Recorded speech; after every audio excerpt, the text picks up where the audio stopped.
उसके बाद माँ बहन तक पहुंचने वाला हूँ। औरत को सर पर बिठाएंगे, हाथ उठा करके वादा कीजिए इंशाअल्लाह। दो चार मजनू हाथ उठा करके पेशानी रगड़ रहे हैं कि कोई देख नहीं रहा है, ये रात के उजाले में सब पता चल रहा है। जवानों के हवाले से पैगाम, बहुत ध्यान से इसको सुनिएगा, जल्दी से निकल जाएगा। नाफरमान बेटा कैसा होता है, बिल्कुल बाईपास आपको ले जा रहा है। जिस आदमी के हाथ में 6 उंगली होती है, आप देखिएगा वो दिखाता नहीं है, जेब में रखता है। आप सोचेंगे बराबर जेब में हाथ क्यों रखता है, जरूर दाल में काला। दिक्कत ये है कि 6 उंगली है, लोग 6 उंगलियां कहेंगे। तो नाफरमान बेटे की मिसाल उसी 6ठी उंगली की तरह। वो जब तक है तो आदमी मुंह छुपाता रहता है, और उसको काटे तो भी नुकसान, उसको बाकी रखे तो भी ऐब, यानी किसी हाल में चैन नहीं। एक बात राज की सुनिए, अल्लाह आपके इल्म में इजाफा फरमाए, मेरे मुताला को ताजा फरमाए। जो भी सांप को देखता है मारता है, जो भी बिच्छू को देखता है मारता है, चाहे बिच्छू काटे या ना काटे। आप देखेंगे कि कभी चौकी से, कभी पलंग के नीचे से छोटा छोटा बिच्छू निकलता है तो बच्चे उसको चप्पल से मारते, जूता से मारते, जबकि उसने काटा नहीं। जानते हैं बिच्छू को जूता क्यों पड़ रहा है? जब वो माँ के पेट में था और बड़ा हुआ, उसने अपनी माँ की अतड़ी को खा करके अपनी माँ को हलाक किया और उस माँ के पेट से निकल करके सीधे जंगल की तरफ भागा। आज उसका अंजाम देखिए, जो माँ के साथ ऐसा सलूक करे उसको देखते ही लोग जूता मारते। तीसरी बात याद रखिए, जो मैं आपके सामने रखने के लिए जा रहा हूं।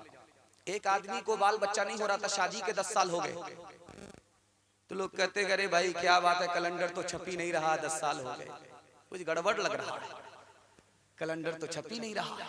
अब ये बेचारा करे तो क्या करे, समाज से कैसे बचे, दिक्कत है। शादी तो हो गई, 10 साल हो गए। तो ये आदमी अल्लाह से कहता, मेरे परवरदिगार, अगर मुझे बेटा पैदा हुआ तो मैं बदन के कपड़े के अलावा सब कुछ खैरात कर दूंगा। बस ये दुआ मांगनी, बेटा अल्लाह ने दी दिया। अब बेटा मिल तो गया। उसके बाद वो बेटा दारू पी करके एक दिन रास्ते से गुजर रहा था, किसी को कत्ल कर दिया, कत्ल करके भाग गया, और बाप को पुलिस गिरफ्तार करके जेल लेकर के चली गई। अब शेख शादी का वहां से गुजर हुआ, अरे भाई वो बाप जो अपने कपड़े के अलावा सब कुछ खैरात कर दिया था बेटे की वजह से, वो कहाँ है? बेटा फरार है, बाप जेल में है। चौथा नमूना आपकी खिदमत में लेकर के आ रहा हूं, ध्यान से इसको सुनिएगा।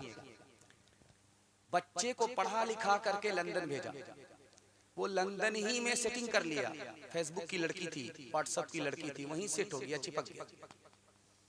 माँ बाप को देख ही नहीं रहा है। जब माँ बाप का इंतकाल होने लगा हॉस्पिटल में, तो यहाँ से फोन गया कि देखो बाबू तुम्हारे बाप का इंतकाल हो रहा। तो क्या कहता है कि तुम लोग दफन कफन कर दो, जो बिल बनेगा वो मैं बिल यहाँ से भेज दूंगा, मैं अभी जरूरी मीटिंग में हूँ, आ नहीं सकता। और बुढ़ापे में जो लोग शादी करते हैं और बुढ़ापे में जो औलाद होती है, अहले तजर्बा कहते हैं कि वो बच्चा आवारा होता है, बुढ़ापे की औलाद आवारा होती है। बाप ने दुआ की, औलाद पैदा हुई, जब बाप मालिक रहा, औलाद किसी काम की नहीं, तो ये इंतजार कर रही है कि किसी तरह ये बला टल जाए। जल्ले तू जलाल तू इस बला को टाल। ये कह रहा है कि मेरे बाप ने जिस दरख्त के नीचे दुआ मांगी मेरे लिए, मैं पैदा हुआ, अगर मुझे पता चल जाता तो मैं उस दरख्त के नीचे जाकर के दुआ करता, दुआ नहीं बद्दुआ करता कि मेरा बाप ही दुनिया से चला जाए ताकि बला टल जाए। 3 मिसाल है, आपकी आंख खोलने के लिए काफी है।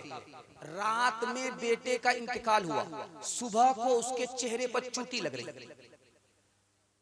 जानते वो कौन बेटा था? जिसने अपने माँ बाप को शादी के बाद अकेला छोड़ दिया। माँ बाप तो मर गए, अब जब बेटे के इंतकाल का वक्त आया तो रात में उसकी मौत हुई और सुबह को अल्लाह ने चूटी को उसकी लाश पर मुसल्लत कर दिया, चेहरे को बिगाड़ करके चूटी लग दी। दूसरी मिसाल आपकी खिदमत में लेकर के आ रहा हूं। बीवी की फरमाइश पर बेटे ने कहा कि मैं मां को रास्ते से हटा दूं। बीवी ने कहा कि जब तक अपनी माँ को अपने रास्ते से नहीं हटाओगे मैं तुम्हारे घर में रह ही नहीं सकती।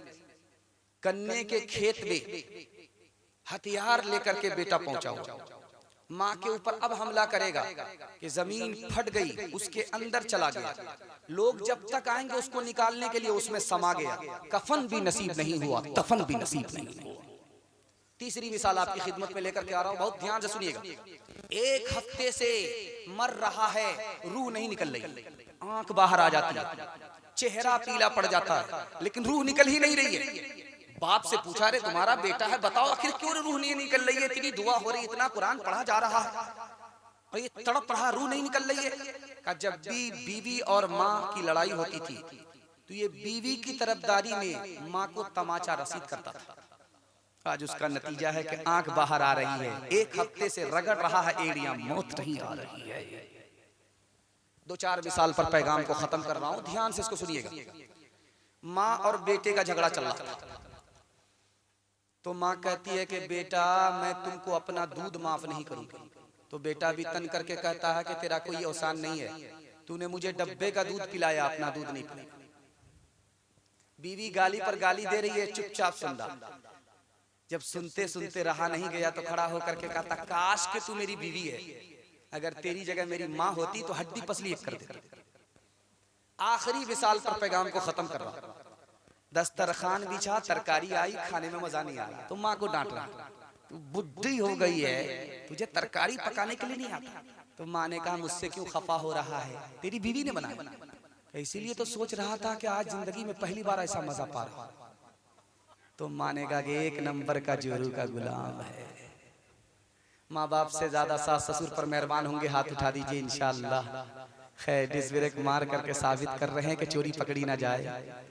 पैदा दुनिया माहौले बेकार बेटा, पैदा दुनिया माहौले बेकार बेटा, रह ले बचपन से अब तक गंवार बेटा, रह ले बचपन से अब तक गंवार बेटा।